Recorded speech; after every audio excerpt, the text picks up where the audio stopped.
Please join me in welcoming Douglas Rushkoff and Kevin Werbach to the Free Library of Philadelphia. Great. So thank you all for coming. Douglas, thank you for coming. Welcome to Philly. Thank you. Thank you for doing this. So this was a fun read, this book, and yet also something deep, something important, something very topical. So why don't you start the book with this crazy story about what you thought was going to be a speaking gig for a room full of bankers. Turned out to be something else. Yeah, I write books about media and technology, and I'm often mistaken for a futurist. When I'm really something more of a presentist, just trying to observe what's going on. And sometimes, tech investors will invite me to come do a talk, about the digital future, and to try to tell them about whatever's coming, blockchain or augmented reality or something. And I got invited to this, super high-priced talk. I kind of tried to stop them, but this one was like a third of my CUNY professor's salary to go do one talk in the middle of the desert at a resort with hot tubs. And they flew me business class with warm nuts. Warm nuts. Who thought of that, right? It was great. So I go out to this resort, and they're taking me like 3 hours in this limo to the middle of nowhere, and I'm thinking, what kind of wealthy people are going to go to a resort out in the middle of nowhere for 3 hours? And just as I'm going over the last bluff, there's this, I see this Learjet landing, right along next to me. They've got, private airstrip out there. So I go to this thing. I don't see anybody. They're taking me around in a little golf cart into my own, pavilion with a hot tub and special things and hot rocks and all sorts of wonderful. Next morning, they take me out in my golf cart to go finally do the talk. And I'm sitting in the green room, getting ready and waiting for them to come and, mic me up to take me out to do the talk. And they bring these 5 guys into the green room, and they sit around this table, and this is the talk. There is no talk. It's these 5 dudes, 3 of whom I looked up later and definitely are billionaires. 2 I think probably are, but they're that good that you can't really find them online.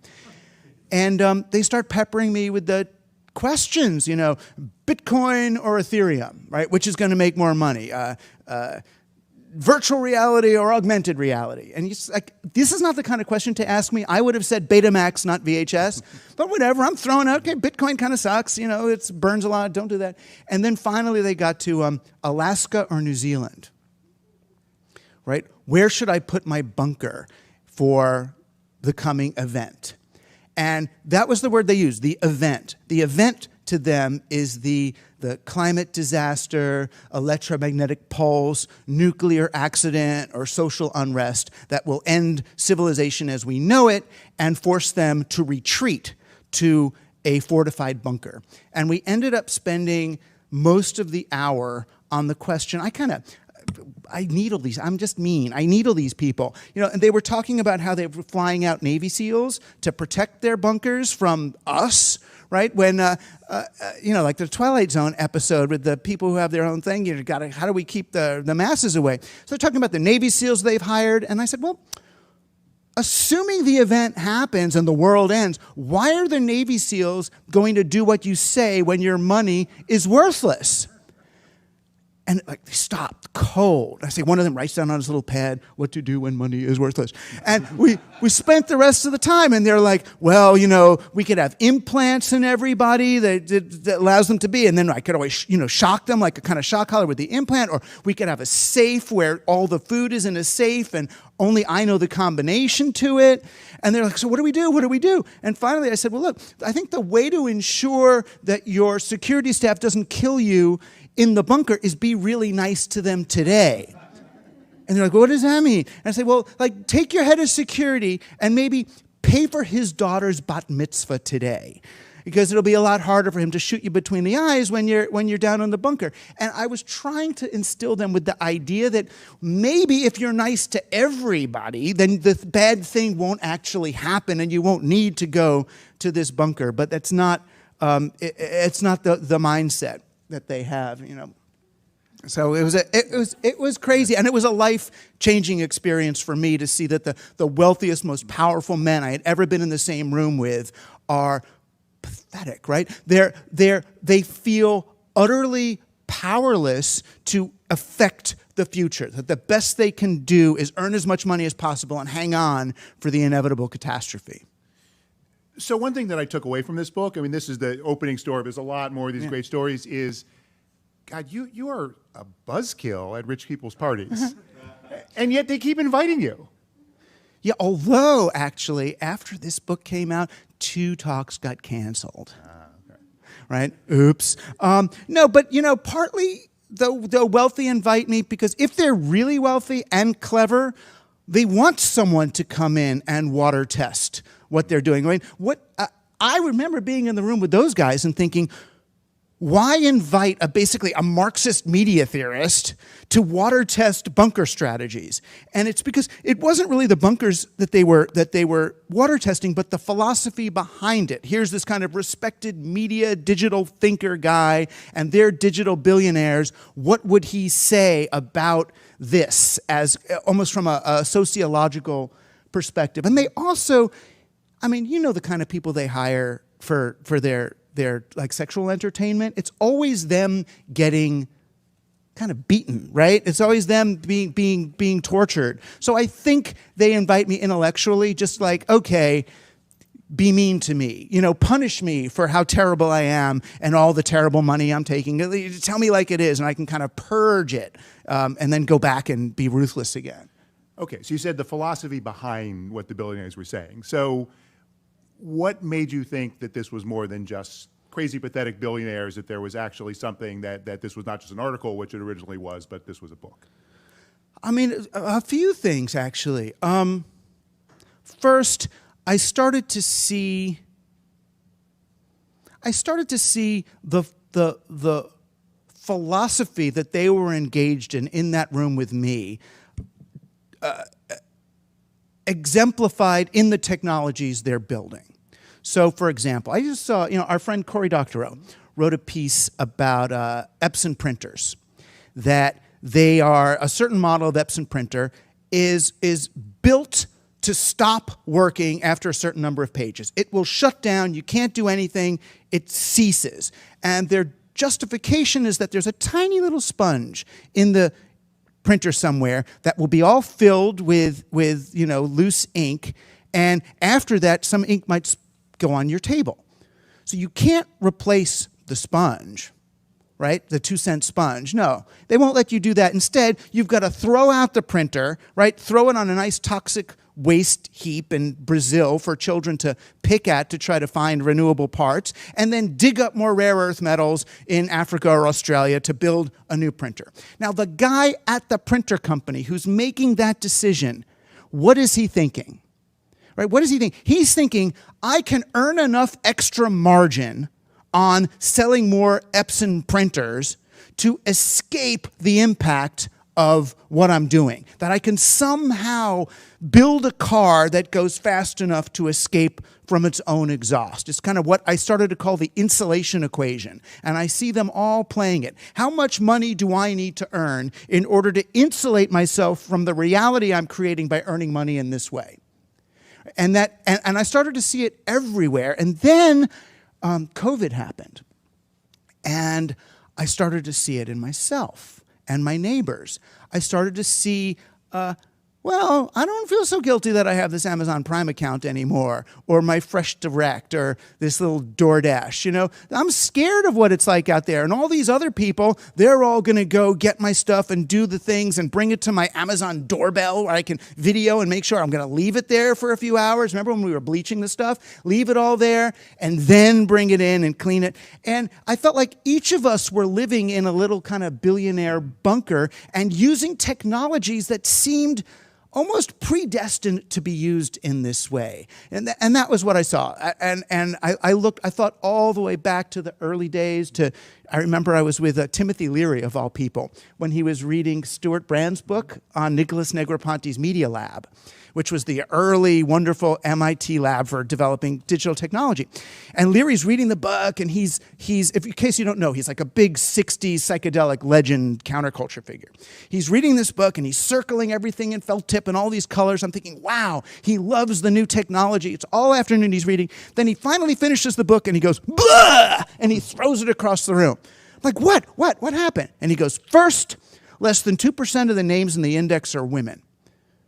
That's how you know there's a problem. And this was in the 80s, you know, that was before people really cared about such things, or men cared about such things.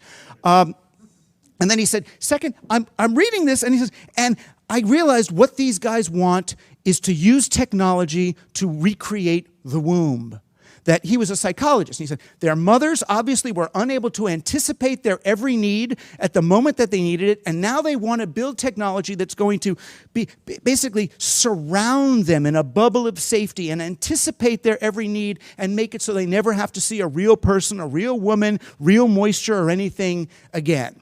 And since then, I've looked at technology really an urge. It's not the only urge, but an urge among certainly billionaire technologists taken from school in freshman year of college to go make as much money as possible for some venture capitalist and realize, oh, this is partly the tech dream, is that kind of sterile bubble with nothing unpredictable or scary that's ever going to happen. And this is what you call the mindset. Right. This is the mindset, right? How can I use technology really to solve for people?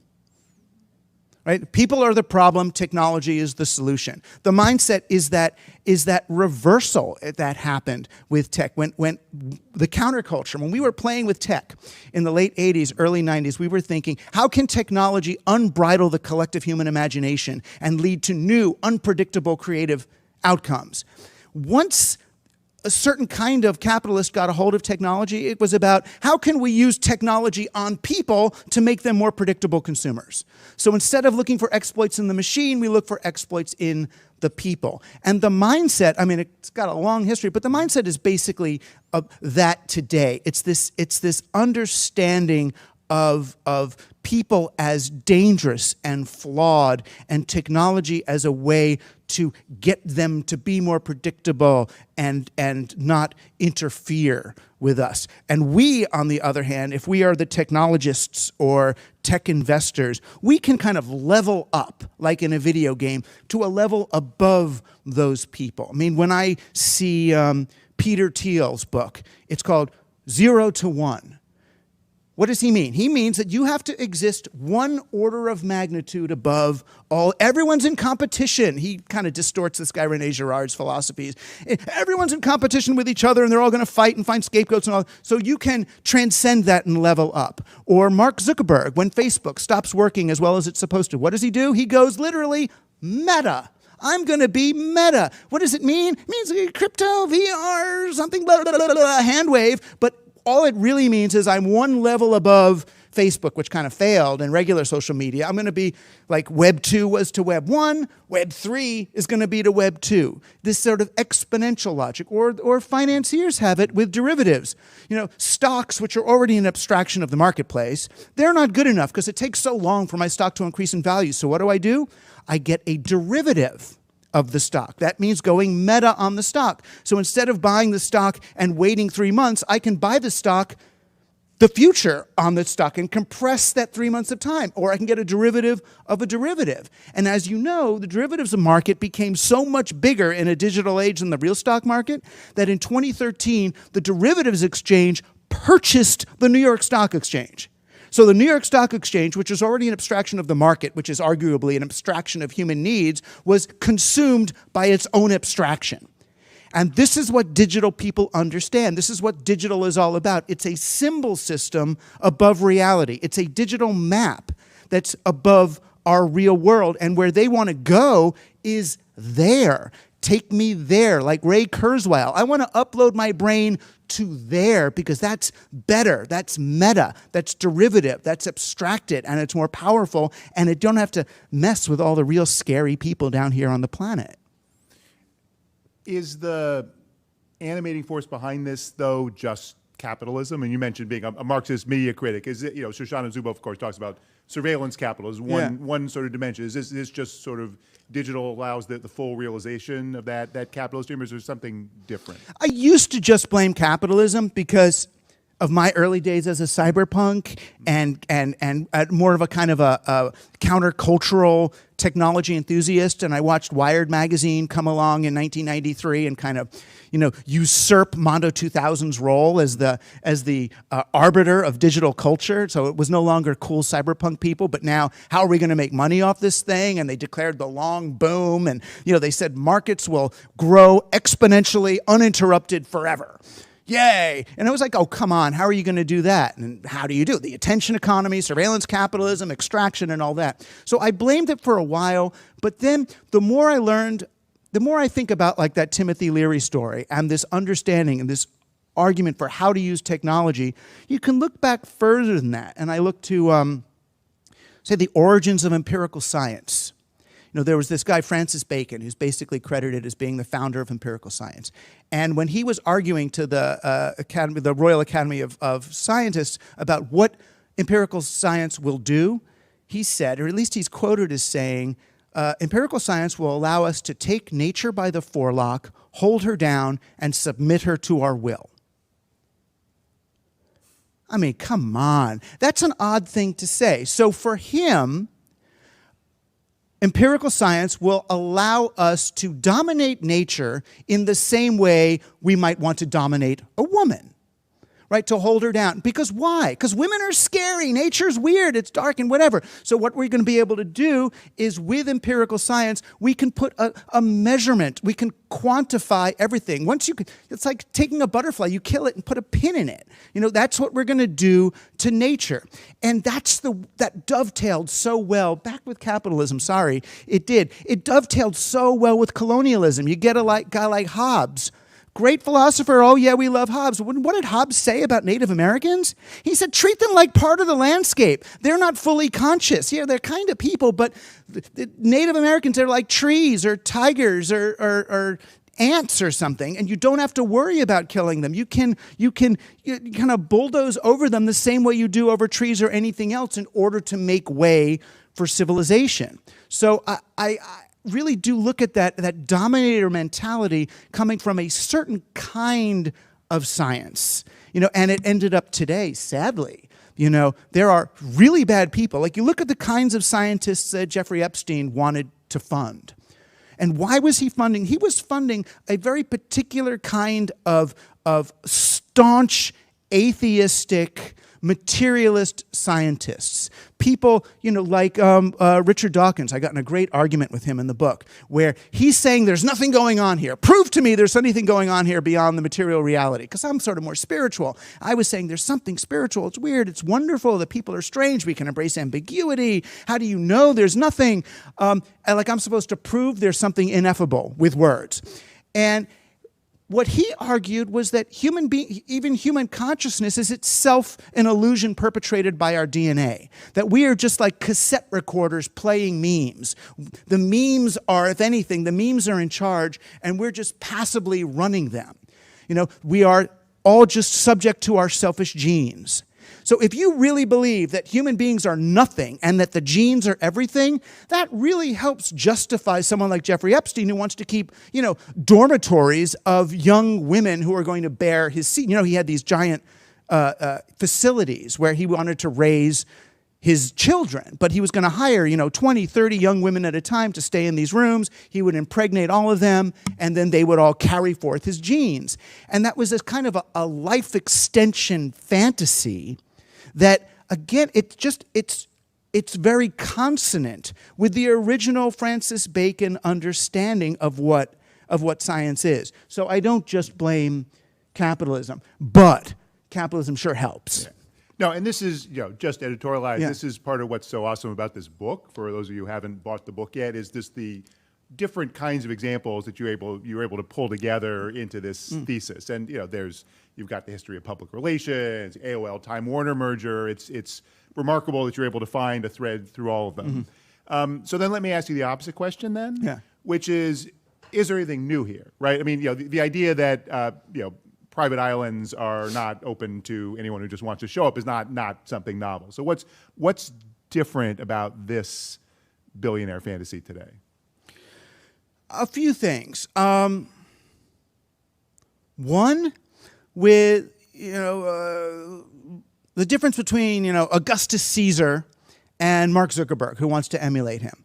right? And wears the haircut and everything. And we should be thankful it's Augustus and not Caligula, right? If we're going to model ourselves after a Caesar. It's still a dictator. But the difference is the worst Augustus Caesar could do is kill a whole lot of people.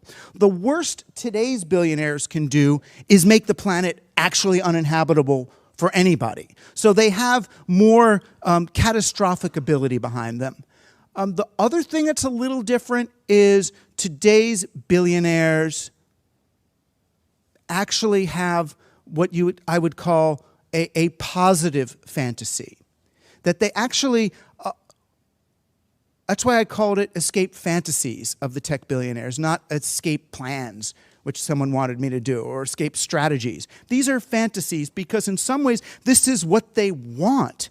They want, there's an idea, it comes out of science fiction called accelerationism. And the most plain example of accelerationism we see in our culture now is Steve Bannon, who's like, let's pedal to the metal, tear it down so we can build something new. These billionaires, these tech bro billionaires of a certain type, and I mean the Peter Thiel, Elon Musk type, believe that we can accelerate, end, and rebuild, but better. Right? They have different words for it, like game B is one of them, because we're in game A. So let's just get rid of game A and get to game B. You know, plan 2, it's like to reboot, like Civilization 2.0, Control Alt Delete on this messy thing and reboot to something new. And if you're safe in your bunker or in your spaceship or, you know, talk about white flight, right? Or in your digital cocoon of some kind, you can let this one go and then come out of your shell and rebuild civilization in a much more orderly and structured way. I mean, best case, it's no better than it was in Genghis Khan's era.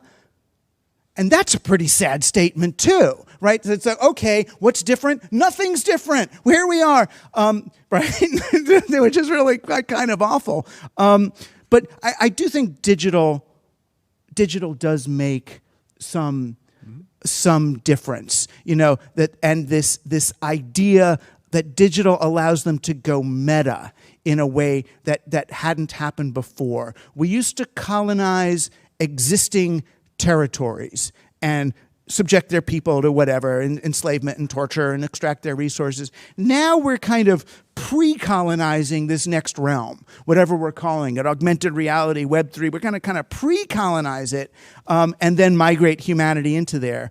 So it feels a little bit different, you know. But yeah, I would say the main difference is the extent of devastation that they could create is really global. So then what's one to make about all these wonderful, inspiring TED Talks, which you talk about in the book, Yeah. or you know, people fly to Davos to talk about stakeholder capitalism and what are we going to do to solve climate change? You don't seem to be too hot on those. Well, they can save the world, right? I mean, my main experience with those kind of people are, you know, a lot of the tech bros, they'll like go to Burning Man or down to the Amazon and do some ayahuasca. And like half hour into the ayahuasca trip, you know, Earth Mother speaks to them. I'm dying, I need your help. You can save me. And by the time they're on their G5 back to San Jose, they think they are the exclusive salvation of humanity. And they come up with their plan for the Great Reset or the Game B. And I've got I've got a software stack. A lot of them they call it a stack. It's a bunch of different programs. I have a software stack for a completely sustainable eco-city, right? All I need to do is clear cut a forest and plant my nanobots in the ground and grow this perfect solar paneled, beautiful, artificial architecture, agricultural thing. It's all perfect. It's all done. And so like 15 minutes into their conversion, they don't want to join the climate movement. They're in charge of the climate movement. Or you look at the Great Reset, all these wonderful capitalists who have these wonderful plans for our instant 5-year conversion from combustible engines to, you know, solar, nuclear, whatever, electric-powered cars. Do you realize how much energy would be expended in order to do even a 10-year transition from coal and oil to electric vehicles, how much rare earth metals we'd have to dig out of the ground to get all the lithium batteries to make all the things, and how easily someone like Elon Musk can undo, and he did. He undid all of the energy savings of all the Teslas that have been produced so far. He undid in one moment when he went and announced, I just bought $1 billion of Bitcoin. The amount of energy expended in that transaction was gone. So when I talk to the Davos guys about all their stakeholder capitalism, their idea is we can save the world with these new green technologies and make $1 billion doing it. If there's not that and make $1 billion doing it, then it's inconsistent with the sort of the capitalism that they need to continue growing. So it's that but.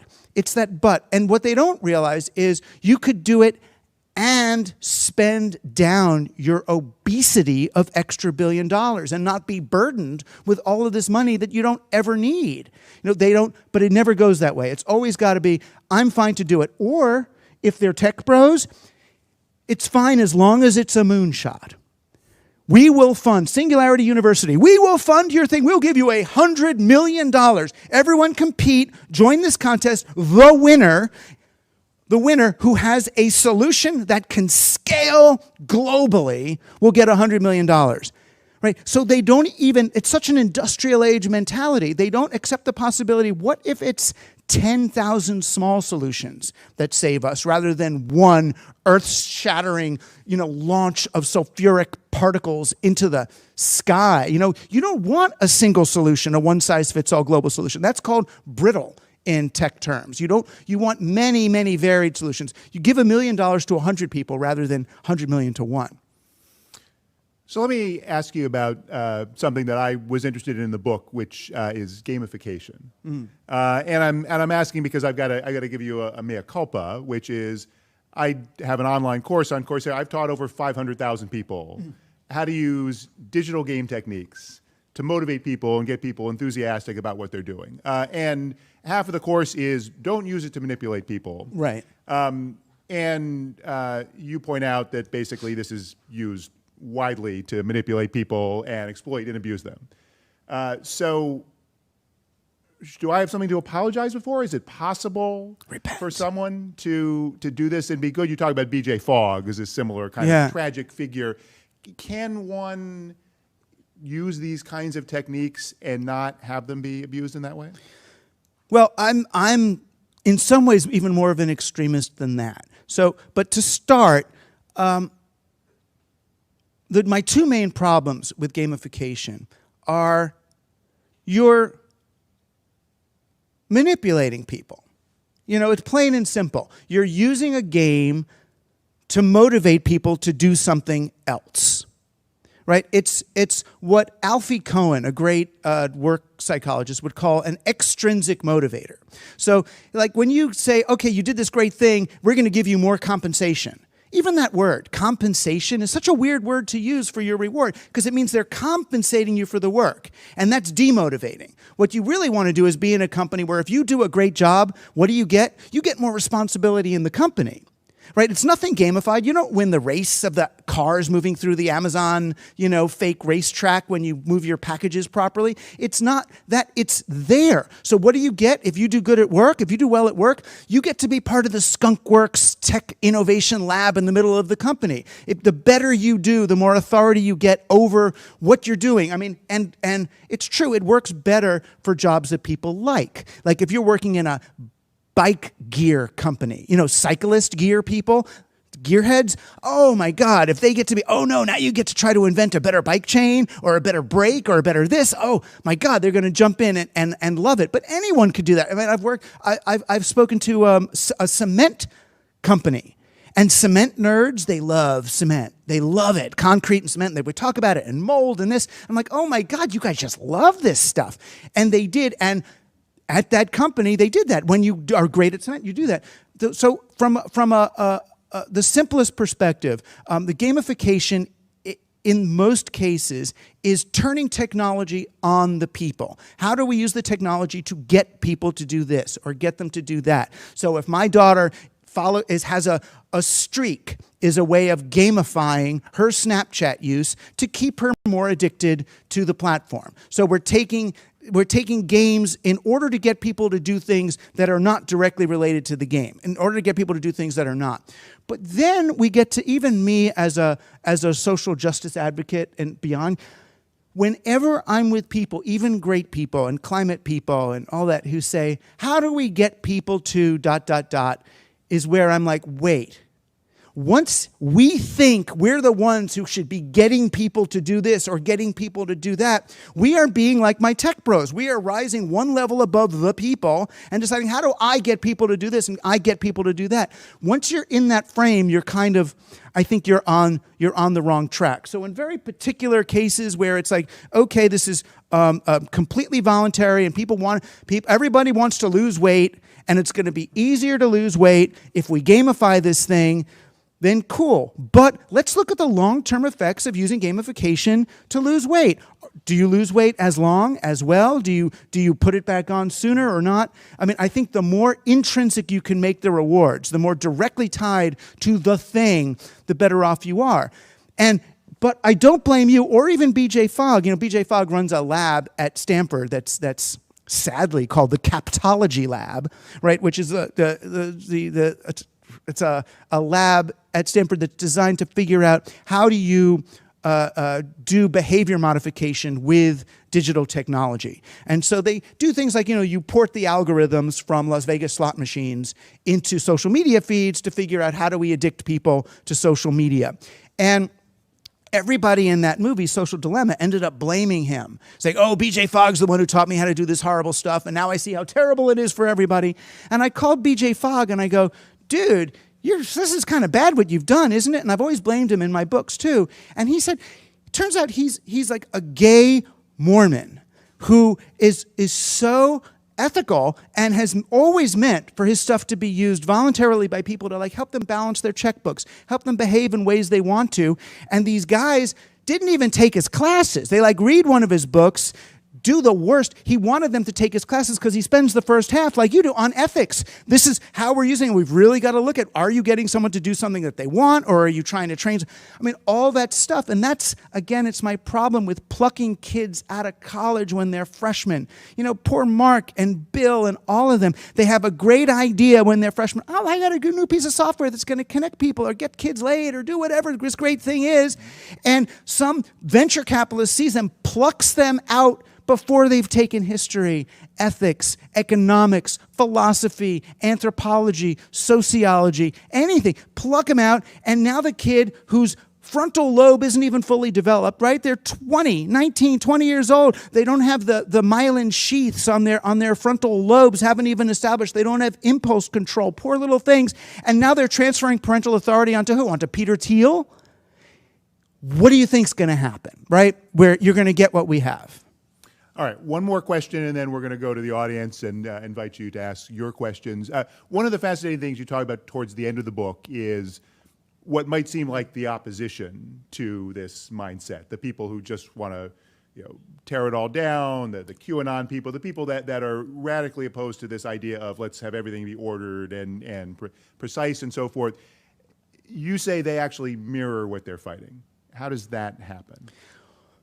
It's interesting. I feel like the QAnon people, let's just call it as a category, the sort of the conspiracy theorist people, in a sense, they are the only people around who actually take the tech bros at their word.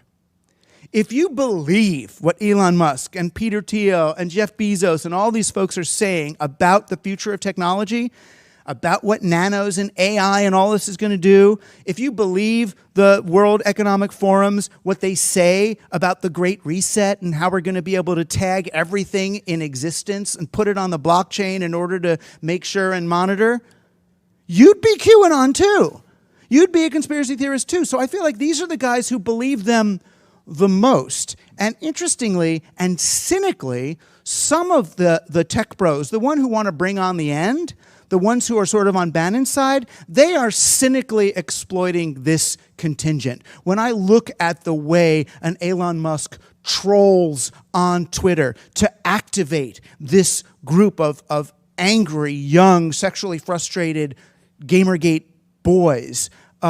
It's really cruel, but I understand what happened. Steve Bannon watched what happened with Gamergate. If you don't know what Gamergate was, it was basically an attack on some women by a whole bunch of gamers online who felt like women were kind of invading their space and promoting nonviolence in games. And it was like, oh no. And they got really angry and did really awful memes and harassment. Steve Bannon looked at that and said, there's my army. There's my foot soldiers. All I have to do is get them to do this for the alt-right memes, or somehow combine alt-right memes with that kind of incel Gamergate energy, and I'm going to own social media. So there's and Peter Thiel is also, I mean, I don't know if he's going to be mad at me, but Peter Thiel is throwing dinners up in his Montana ranch with Tucker Carlson and neo-fascist philosophers and Bannon and the whole gang, right? It's one group who has a common interest in kind of, I hate to say, in bringing on the end of this civilization.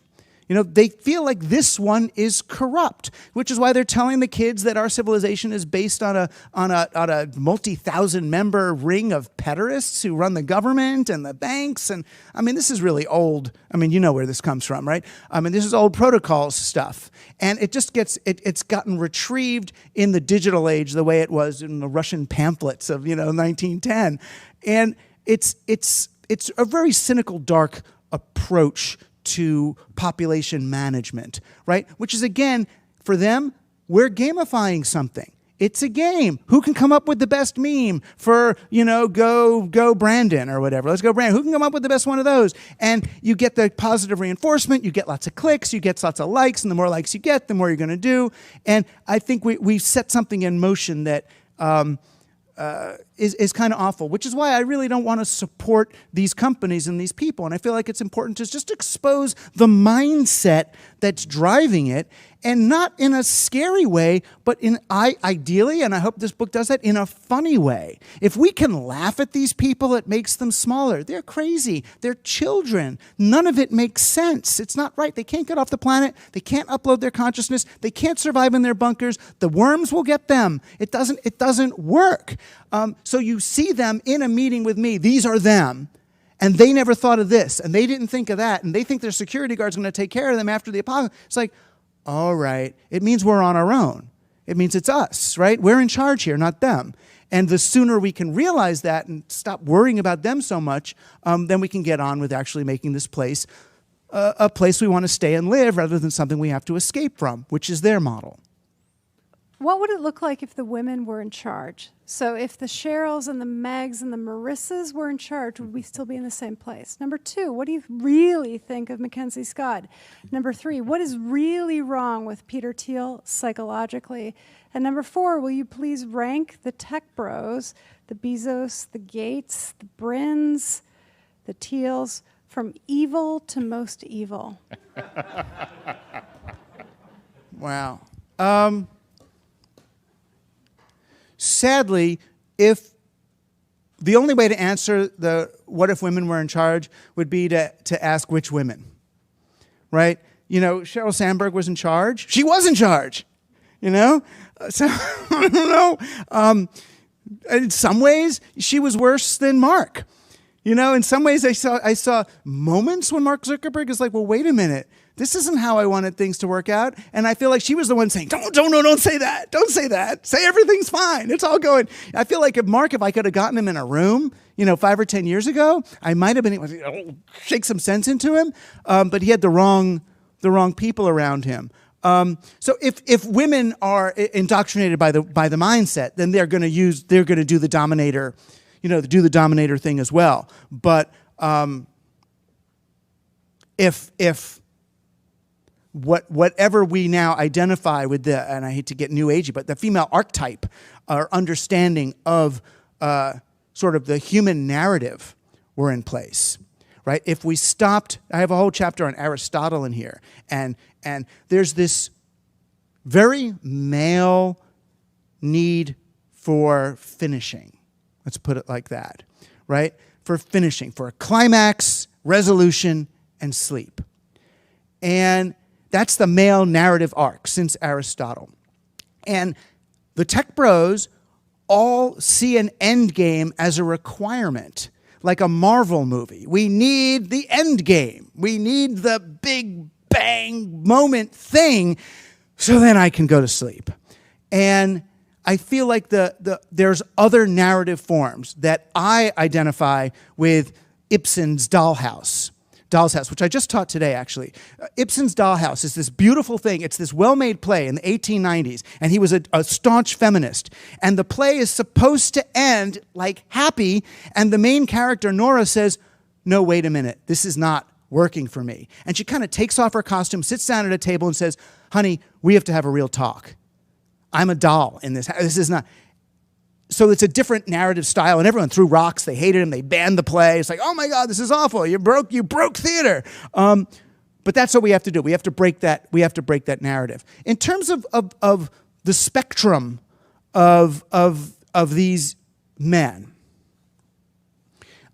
it's hard to say. You know, there's sins of omission and sins of commission, and you know, evil is right. Good and evil is really tricky. I would put the spectrum as less good and evil, and more how consciously are they trying to bring on the end of times, and versus how much do they want to prevent the end of times. So Bill Gates believes that by creating a land-owning monopoly of agricultural land in America, that he can stave off the end of times. He believes that his understanding of systems theory and how systems work will enable him to orchestrate something superior, you know, to what we have. You know, it might be making things more brittle and hastening the end. You know, when you look at, you know, Bill Gates funded things like,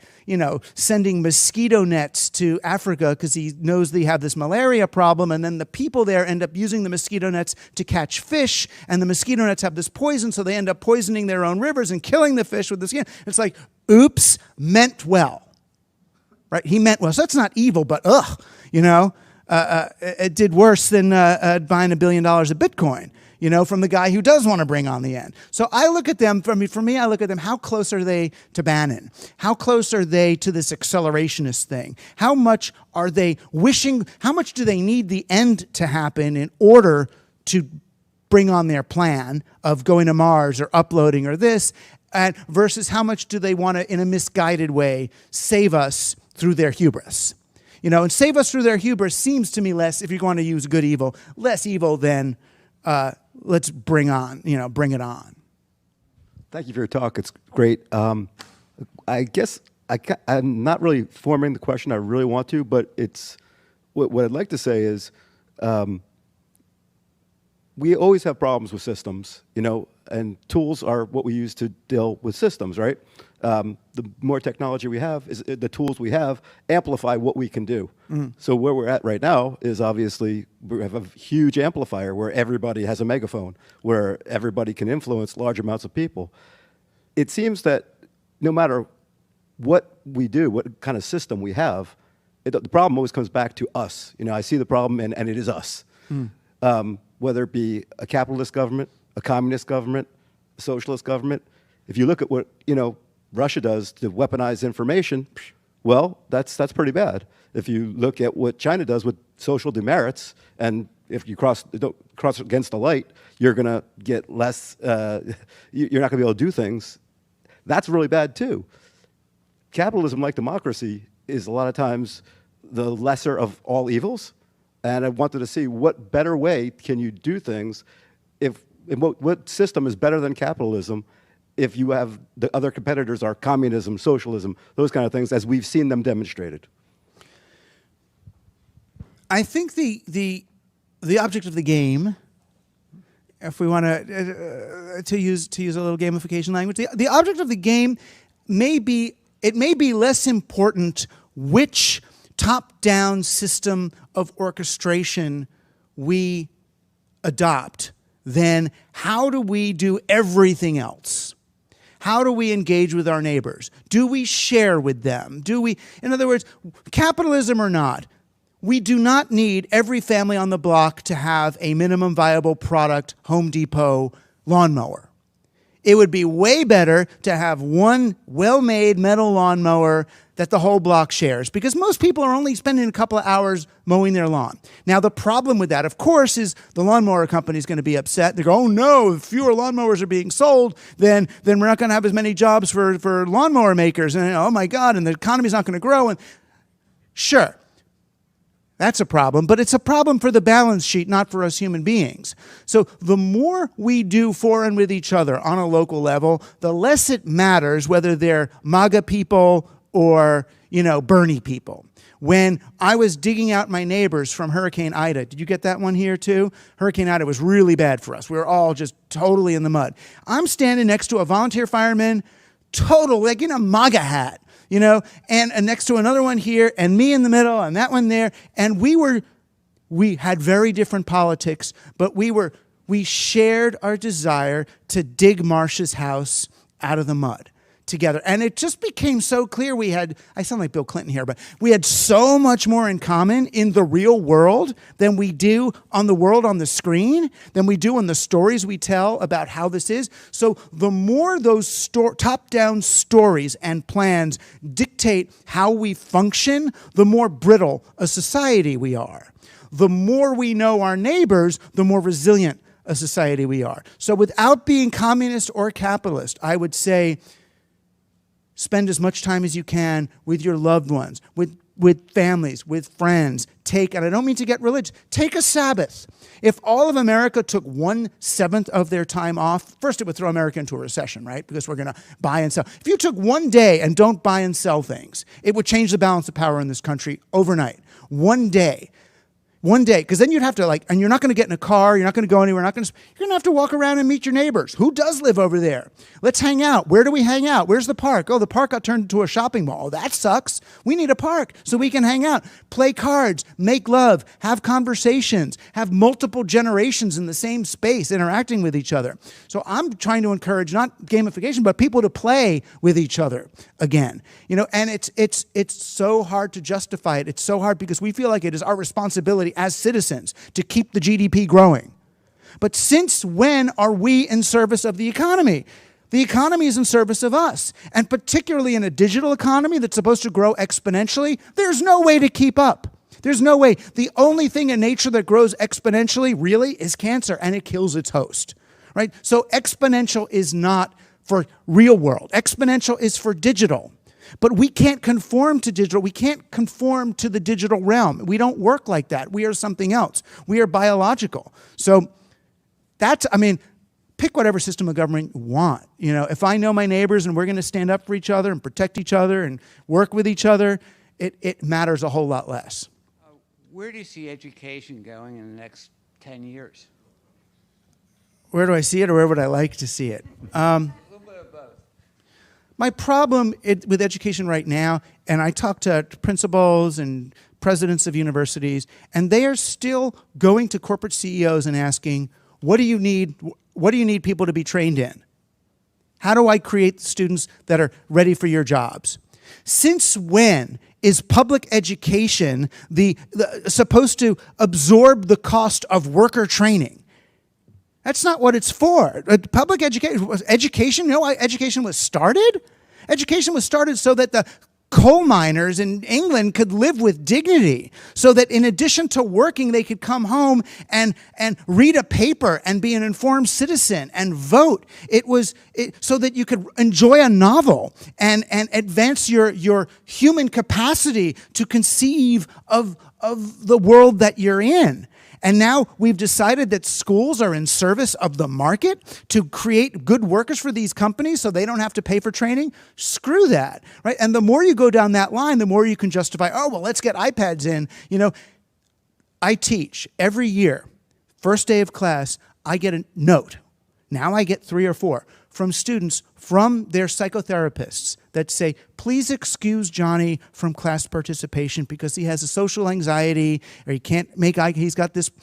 And I'm thinking, where were Johnny's teachers K through 12? They put Johnny on an iPad. The thing you do where I want to see education go is not where it's going, which is toward the iPad and automation and fewer hired teachers and online assessments, which will always assess the online learning better than anything else because they're assessing their own friggin' product with their own tests. I want to see kids learning how to be in a room with other people. I want people to remember that what education is not learning facts from the teacher. What happens in education is a process called mimesis. What you're doing is you as a child are observing an adult learning and thinking in front of you. You are seeing, what does learning look like? What does thinking look like? What is the body like? What is the mind like? When I throw a question at the teacher, which way do their eyes go? How do they assemble thoughts? When do they do lateral thinking and take an idea from here to put it together on their feet? You're in a living room. So the idea, certainly K through 8, certainly is about that living embodied exchange, which now we get in theater class maybe a little bit in gym, but the classroom is a living space. They spend enough time on screens at home and in the street, and when they're with their friends, they sit and text each other. Turn the classroom, that 6 hours you have them during the day, that precious 6 hours, make it the time that they can be embodied. And that may happen if people like me, were in charge, but I'm concerned it won't, except for the wealthy. Except for the wealthy tech bros I know who make the apps on the iPhones and don't let their kids use it. The tech bros I know, they send their kids to Waldorf schools and Rudolf Steiner schools where they're not even allowed to touch this stuff. They live up in Topanga or in the mountains of Petaluma. They have a goat share, an organic this, and, a Faraday cage around their friggin' house. They know. And the way to see how they know is how they treat their own kids and their own families. In my interactions with some of these folks over the last few years, it has struck me that although they reject religion, this mindset has everything in common with a religion, right? It's about transcendence. You have high priests. There's this element of fantasy that somehow by magic we skip to AGI. And yet they will tell you they are rationalists, right? And this is the thing that has made me crazy, right? You're rationalists, but everything you do feels like a religion. And so, but I'm sorry, I haven't yet read your book, but I'm listening to you and I'm thinking maybe I'm not crazy because I was raised in a very religious household, so I see that everywhere. But and it may or may not be there, do you see that parallel? And if so, does that somehow allow us a path into conversation with them to respond in the same way that we might to a religion or to a cult? Yes, but we can't let on that we believe they have a religion. I've tried. So Wittgenstein dealt with this. Philosophy, we know this. Rational thinkers have put to bed the idea that scientism is not itself a religion. Because when they say that they live in evidence-based reality, well, when did you decide that we live in an evidence-based reality? I live in a fucking David Lynch movie. It's like, oh, sorry, you can bleep it. It says that this is not evidence, and nothing's working evidence-based. It always everything breaks, and because they are newly liberated from, or newly apparently liberated from the religions of their youth, they adopt the religious structure like babies. You talk to them, the one they always talk about is emergence. That there's all things that are living in one state, and then things get complex, and then through emergence, they're operating at another level of complexity. Emergence. Emergence is their magic alchemical, it's called emergence. You put a word on it, doesn't mean you have any idea what you're talking about, does it? Right? No, it's all turbulence and chaos and feedback loops and an emergence, and a new state of order, and thus it's conscious. How do you know consciousness doesn't predate matter rather than be an emergent phenomenon of matter? You don't know, right? They don't. But you can play with them with the fact that they are so religious, that a Peter Thiel, who was raised Catholic and now reads René Girard and believes that there is a transcendent moment closer to Russian Orthodoxy, if you want to play with religion, that we kind of transubstantiate to this other level. They were really good at it. They're the ones who really kind of created the New Age, you know. Russian Orthodox became this thing in Russia. The Russian New Age was called Cosmism, the Cosmists. They went to Esalen, and we had 2-track diplomacy meetings at Esalen with our people like John Lilly and our crazy counterculture people and our early computer people and the Russian Cosmists who were like, you know, sleeping with dolphins and eating psychedelics and believing in conscious robots in the future. That's really where they came together. But this transcendent idea came to Silicon Valley. And they all have this very strict, you scratch, you know, Richard Dawkins or any of these guys, and they have a purely Aristotelian arc with this Deus ex machina moment at the end where everything changes sort of magically. And you realize, oh, they're stuck in the same place. Even in my friend Terence McKenna, on our side, a great psychedelic countercultural guy, he's like, yes, but, you know, in the end, only people who have had the DMT experience will be able to rise from the chrysalis of matter into pure consciousness and make it through the bottleneck at the end of time.